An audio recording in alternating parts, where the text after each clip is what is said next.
I was lucky enough to snag 6 tickets to see Garth Brooks in Vegas. My friends and I had made plans to go as 3 couples, but I can't really afford to pay for 6 tickets. The concert is kind of expensive. I told my friends that I needed the money for the tickets before my credit card was due. They both promised they would get it to me. I reminded them a few times, and they both forgot. I called my sister and asked if she knew anyone who might like to go. She said that she and my stepsister had been talking about going. We decided to make it a family trip.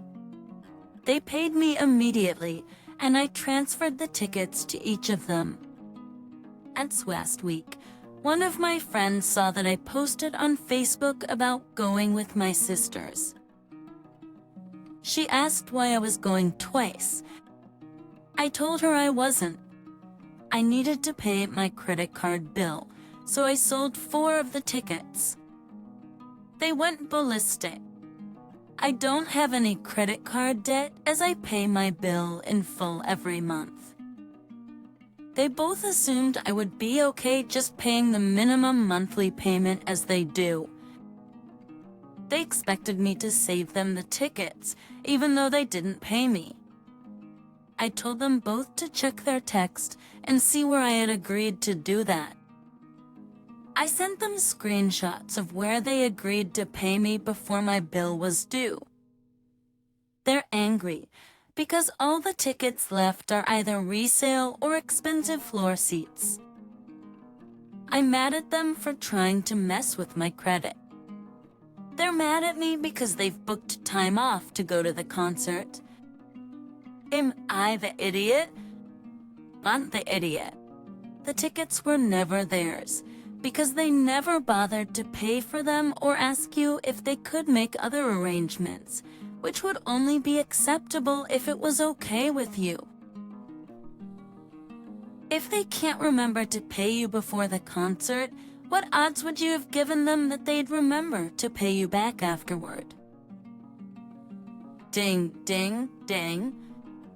At least some of them hope to never have to pay, that Ope would just forget. Just with friends like these, who needs enemies?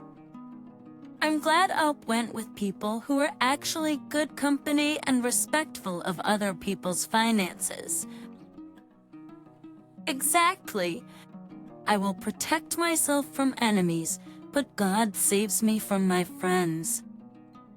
I hate when friends take advantage of the person who generously puts the whole amount of an excursion on their credit card. I'm the same way.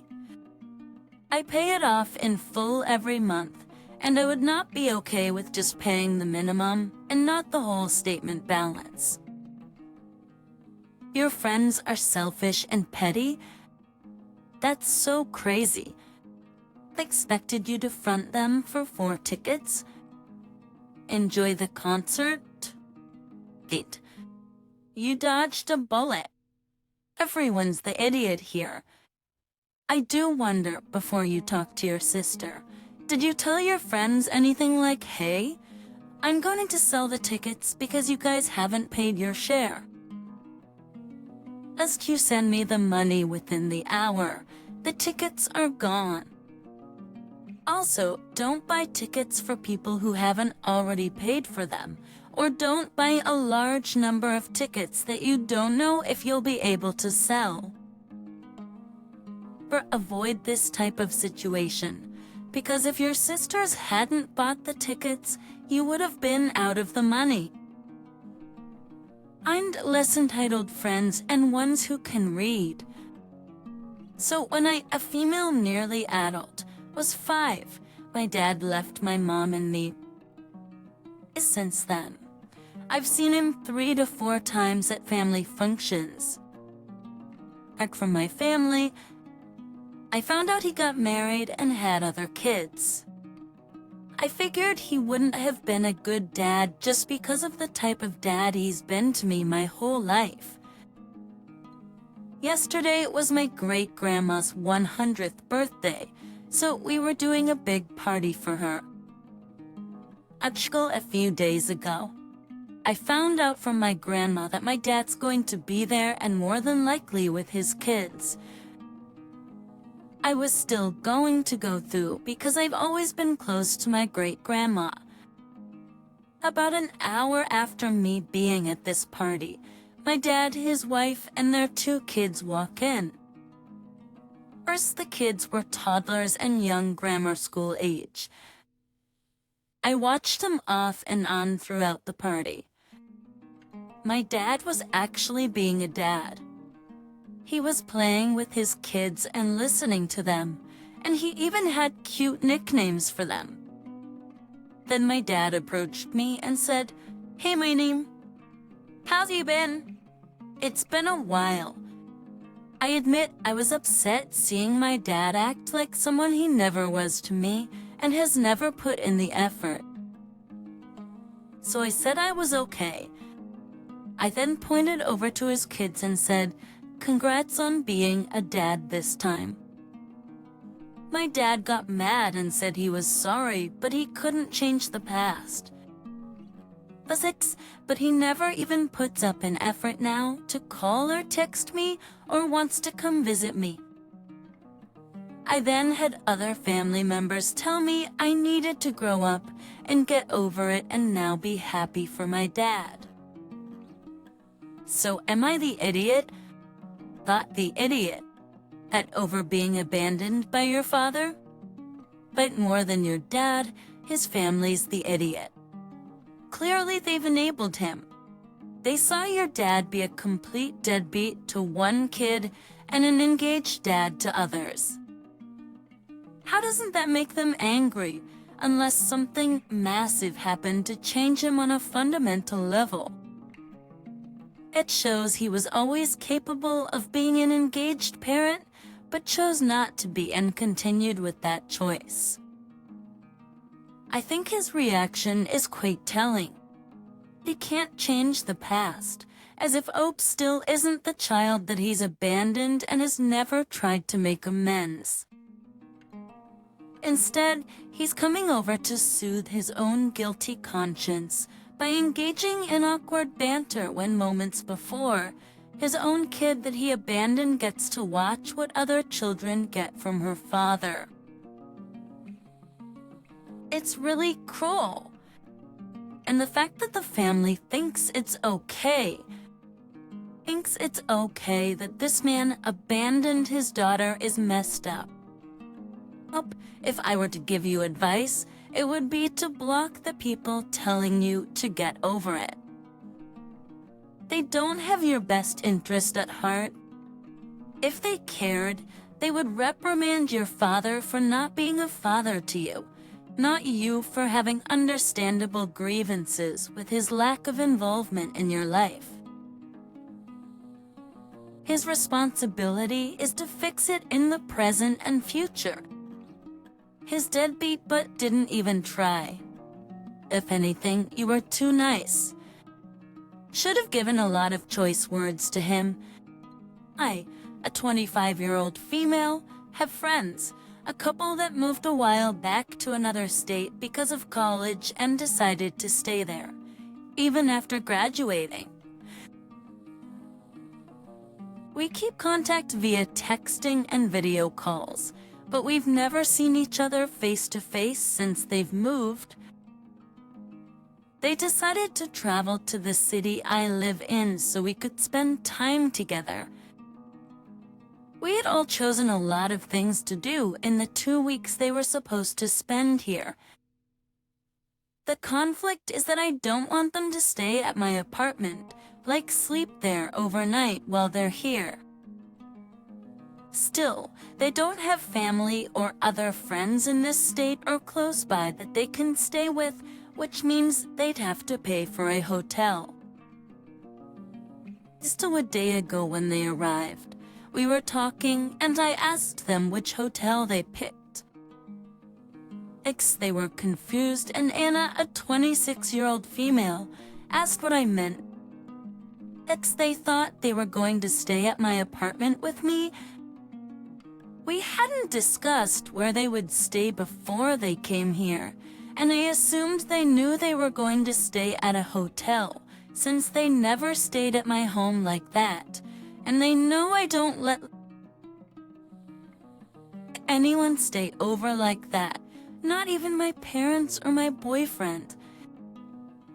They said they thought I had changed my mind about these things, but I never said I had. They assumed I did. I live in an apartment alone, and even though there isn't a guest room, I have an old mattress that I could put in the living room, or in my hobby's room, or they could sleep on the couch, but I refuse to do so and to pay or help pay for the hotel. They're both very annoyed with me and think I'm being selfish, but James, a 25-year-old male, is furious. He thinks I'm being ridiculous. Anna agreed to pay, but James wanted to either go back or make me let them stay in my apartment. They're staying at a hotel at the moment, and we didn't do what we had planned to do yesterday. Anna texted me that she's trying to convince James to stay in the hotel. And maybe she will, but they both think I should change my mind. The reason I don't want them or anyone to stay over is it makes me very uncomfortable to have someone in my home while I'm asleep or not there. I hate the idea of someone touching my things without my permission or seeing something I'd rather they not see or even stealing something, and they know that. But thought I had become more lenient about it. I asked my parents and other friends what they think. The general consensus is that it would be nice of me to let them stay. But since I'm known to be quite neurotic between our friends and family, and it's not like I told them that I changed my view nor implied that they could stay, I wouldn't be in the wrong if I don't allow it. Because the polite thing to do might be to offer to help Anna look online for an inexpensive place for her to stay, and she can let James figure out what James wants to do while you and Anna have fun doing everything on your guys' schedule. However, who the heck expects to just come crash at someone's house for 2 weeks? Who the heck plans a trip without having accommodations 100 squared away? Inconsiderate, entitled people. They thought she'd changed her mind. No. They thought they could throw a fit and bully her into changing her policy. I also think they didn't want to risk Oppie saying no in the first place, so they didn't bring it up until they got there. Everyone's the idiot here. I'm amazed an adult would go on a 2-week trip without confirming arrangements. This is not something that should be assumed. It's nutty behavior, indeed. But if you suspected that they might want to stay at yours, you should have asked the hotel question before they arrived. I find it nearly improbable that you made all these plans and never had a clue that they figured they'd stay at yours. I'm sorry, but no. They're adults. If they were hoping to stay with a friend while out of town, then it's on them to bring it up. 15 more so because they know that Ope is particular about people being in their space. If I had a friend coming in from out of town, I'd probably ask about their plans, but there's a chance if they were planning a longer stay and other visits or plans, etc., I'd give them the benefit of the doubt that they're independent, functioning adults and had it figured out. That's what being an adult is. If they can figure out getting married, They can figure out where they're staying for 2 weeks while traveling or ask if they'd like to stay with me for a little while. I disagree. You are the idiot. And largely responsible for your own problem. Sounds like it's been a few years, so they don't know anything about you anymore. People change over the length of time it takes to do college. And if you have a problem with them staying, it's on you to make them aware of it. Just not discussing it with your supposed friends leaves the impression they're staying with you. It's your issue. You should have said something, especially as last minute on the day hotel finding is not fun, and it wasn't a very nice welcome for them. Yes, they could have asked too. But as your friends and it's your problem, it's more on you than them. I also really hope you're in therapy, because being so neurotic that your close friends and boyfriend would steal from you or invade your privacy isn't normal. I'm a photographer. Mostly I do industrial photography. I've taken more pictures of warehouses, bulldozers, building sites, and work crews than you can imagine. I also do wedding photos on the side. Whenever my friends and family ask me to do their pictures, I offer them a steep discount. So far, everyone's taken me up on it. Let's just say that there's no way they would pay less than 3 times what I offered to do the wedding if they went with another professional photographer. Twice it was sort of an issue. They objected to me wanting to be paid. Came back and apologized when they shopped around and saw the real price. To the other chose to get her neighbor's son, who was really good with his camera, to do the pictures. I brought my camera but not all of my equipment to that wedding and enjoyed taking pictures as a guest. I ended up giving them an album of my pictures for their first anniversary, and they were insanely thankful. They never said anything to me because they were embarrassed, but the kid screwed up. So now the story. My brother asked me to take pictures at his wedding. I said sure and quoted him a price. He said that I should just do it as a wedding gift. I said the price was my wedding gift. He said his fiancée also expected me to give them a gift off the registry. I said no. Apologized. I said I'd be more than happy to attend as a guest and got on my phone in front of him and got a gift off their registry. I said since I had now purchased a gift, I would not be taking pictures.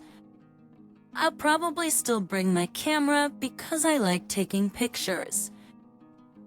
He said, I'm being an idiot and cheap since it doesn't cost me anything to take pictures and I shouldn't try and make money off of him.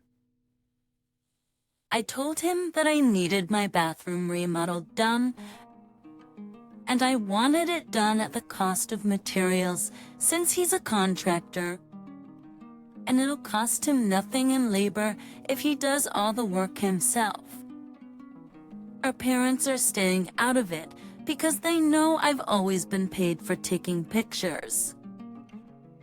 Saturation, only my brother and the bride's side of the family think I'm in the wrong. I think that's a fair trade. You do the photos for free, and he does remodeling for free. For some reason, the idea of this job is literally my livelihood goes over people's heads when it's their friends and family. But it's just taking pictures. Doesn't matter, it's your full-time job, not to mention the steps such as editing that they conveniently seem to forget about. But you love your job. It doesn't matter. It's still a job and you still need to be paid. He wants you to work for free, and the fiancé expected you to buy a gift off the registry. You're better than me. I would have laughed in his face and walked out. But entitled and greedy people. People love to pretend that photographers don't do hours of real work during and after an event. The entitlement with weddings is so insane to me. Congrats, you're getting hitched. What more do you want from me?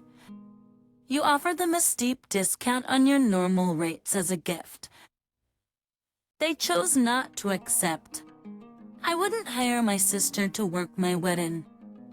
I'd want her to be present as a guest and celebrating as a guest and be in the photos and not behind the camera. Although I'd certainly be asking my photographer sister for recommendations, but your brother clearly doesn't value you or your work at all. I have really long hair that goes down to my back. It's about 2 feet of hair.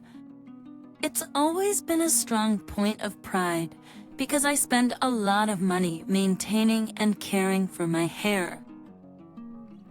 My boyfriend has always pushed me to cut it, but recently he's been even more insistent. He handles all of our home's grittier cleaning since I can't handle dust. He does sweeping, wiping down, and vacuuming. I handle cooking and cleaning that doesn't make me interact with dust, like dishes, laundry, and some of the trash cans. But because of that, he complains that he has to spend a lot of time cleaning up my hair shedding. He says it makes cleaning take way longer than it has to. He even says that, though he's responsible for cleaning, I should be responsible with my hair. And if it sheds this much, then I should consider cutting it. But he doesn't want me to go shorter by like an inch or 2. He wants me to cut off half of it so that it goes down to just behind my shoulders. I'm unwilling to part with that much, but he insists that I should. But I really would rather not cut my hair. My nieces have both also recently started learning how to braid hair, and it's been really fun bonding with them through braiding our hair too. I think cleaning up my hair is really just a part of the housework, along with his hair shedding too, and I don't see a need for me to cut it. I hair above my shoulders. I still shed constantly. It's everywhere. Cutting won't stop the shedding. I'm highly allergic to dust, but I live alone. So when I clean, I use a mask, wear my glasses, and have long sleeves and gloves. That so you can help with the cleaning more. And if you really can't be around dust, then maybe just try to clean up your hair whenever you can. But you are absolutely not the idiot for wanting to keep your hair. Cutting it won't solve the problem, but now you'll also be unhappy. But a laughable request, especially because you'll lose just as much hair, only shorter ones. I would love to hear his explanation for how it's that much more difficult to vacuum up a 24-inch single strand of hair than a 12-inch strand of hair. But my vacuum can handle either. First off, the cleaning thing is a complete red herring. Whatever is behind his demand, it has nothing to do with cleaning up your hair. He might generally prefer you with shorter hair, or he might try to get you to adopt the hairstyle of the girl who got away or something else. But I can guarantee it's not about finding hair around the house. That's an insanely trivial reason for pressuring someone to change their identity. So don't do a thing until you find out what's really going on. And frankly, his method of nagging you and pressuring you to change is pretty off-putting and completely disrespectful. It's not something I'd do to a partner. I might remark once how attractive I found a particular style and how I thought it might look good on her. But if she chose otherwise, I'd let it drop. It's her body after all. You're entitled to look however you like.